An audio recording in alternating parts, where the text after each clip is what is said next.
Good day, Bermuda. This is Chris Famous again.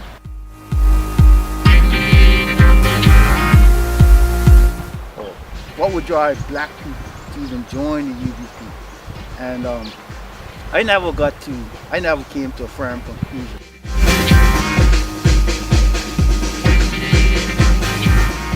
Right, yeah, and that really put the cat amongst the fish.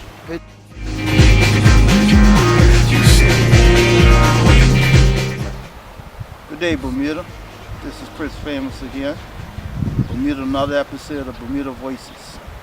We're here today in this lovely setting talking to Mr. Swan, former UBP stalwart, and we're going to have a conversation about Bermuda's social and political history, and maybe some of Mr. Swan's personal views on Bermuda's political and social future.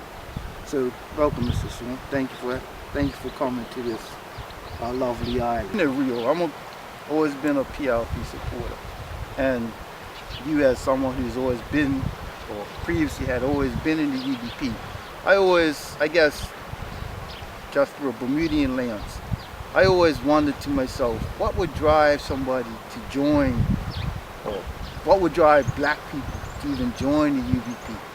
And I never came to a firm conclusion myself. So I would pose it to you to say, what drove you and others to join the UBP? Well, I can't speak for others, but I could certainly share with you my my experience. And let me start off by saying that one of the premises that I came to appreciate and value is that, particularly as my experience evolved in the United Bermuda Party, was that I didn't have the luxury of not respecting and loving my PLP brothers and sisters as a UVP, because coming from the black community, and with my family. And my early origins in politics came from growing up around the golf course. Anyone that comes around golf knew that the caddies that I grew up around and were learning how to caddy and learning the game of golf around and through, and because of, certainly spent a lot of time talking about politics. And my early origins of politics came about because of people like Walter King. Now, Walter King was Member of Parliament from 1976 to 1980 for the Progressive Labour Party. In 1972-73, 1971-72, Walter King worked on the United Bermuda Party campaign. So I would say my earliest origins of sort of partisan politics, because I was involved in youth parliament, and from a non-partisan perspective. But when Walter King sort of made a choice that helped to influence, he switched over and ran as a PLP candidate in '76, and certainly I didn't follow his suit. But an introduction had been made. Plus, growing up around golf, I came in contact with a lot of young people, which was different from the experience that I had growing up and playing football and cricket and the like. But when I came to golf, I got more exposed to a more diverse setting. So I think that early introduction to the United Bermuda Party through Walter King sort of got me started. And being a political animal, being involved in youth parliament, when I left Berkeley, went to work exec, I certainly had the opportunity to get an appetite for politics.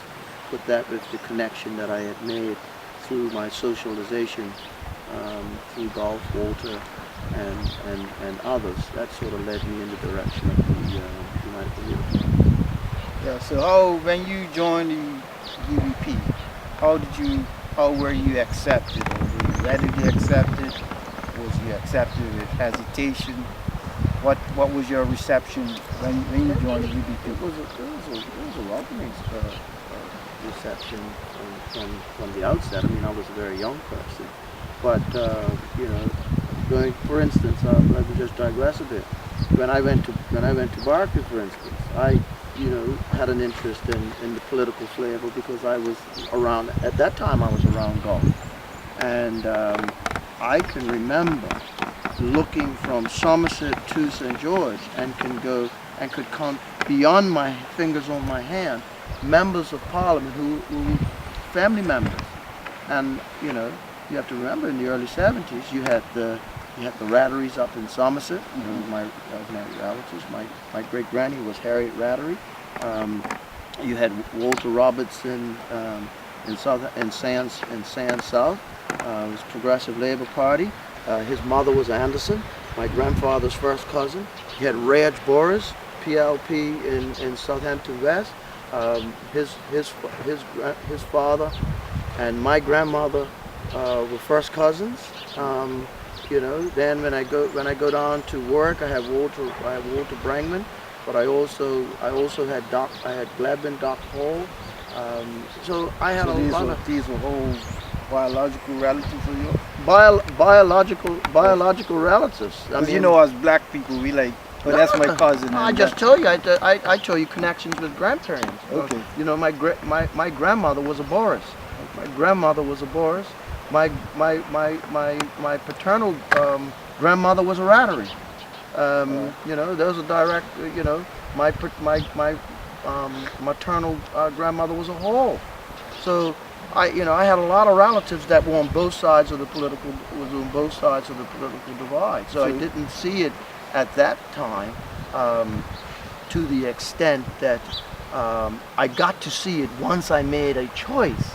Because growing up, persons don't expect young persons to offer themselves as candidates that often. There's only been a few at that particular time. The now Dame Jennifer Smith was probably the youngest candidate in the 70s, early 70s, and then came along myself in 1983 at 25 years old. But once I made a visible connection with the United Bermuda Party, then I saw a different side of politics, and I had to get familiar with that and reconcile myself. So what would you say was that different side of politics?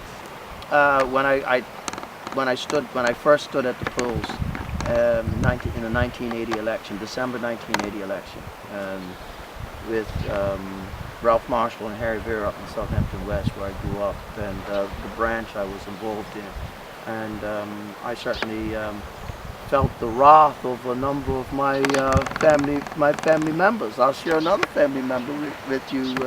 Was certainly the late Uncle Lionel Pearman.